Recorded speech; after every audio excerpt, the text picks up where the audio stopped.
Hello everyone, we would like to thank Brandon here and Ryder for donation of this new engine here. Thank you very much. Thank you. Donating a Cummins ISX. It's out of a 2016 Freightliner, real line scenario here. Customer came in with engine issues. We were getting ready to rebuild it. Decided not to go that way, so we decided to donate to you guys. I appreciate it. Thank you very much. I said the students will disassemble it, rebuild it, put it back together and run it. And we're going to invite you back out on the first start. All right, I appreciate it. This engine is a blown engine. It was from a rollover, I'm told. Ryder decided to donate that to us. Not only did they donate that to us, they actually gave us a complete brand new rebuild kit to rebuild this engine back to factory specs.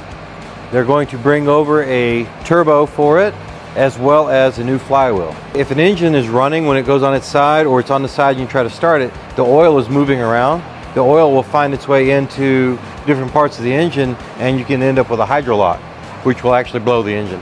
Now this one, you can see where it has blown the engine back through here. This is what all this oil and stuff is on the back of the engine. And if you look on the inside, there's the engine oil color. And if you could feel it, like I can, you would find metal shavings on the inside of that. Let's see if I can get some pieces. I don't know if the color is showing up on the camera, but it has kind of a grayish silver tint to it. That's metal in the oil. You can see they pulled it apart a little bit, and this whole section up here, we'll go into here and check all of this. We'll check the valves, the seating, all of that information. You can see that right here, you can tell this is a truck that came off the road.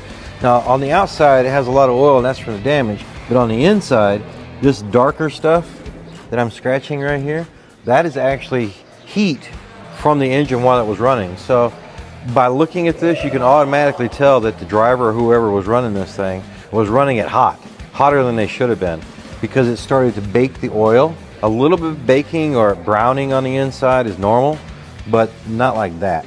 So they were running this engine very, very hot, which probably contributed to the short lifespan.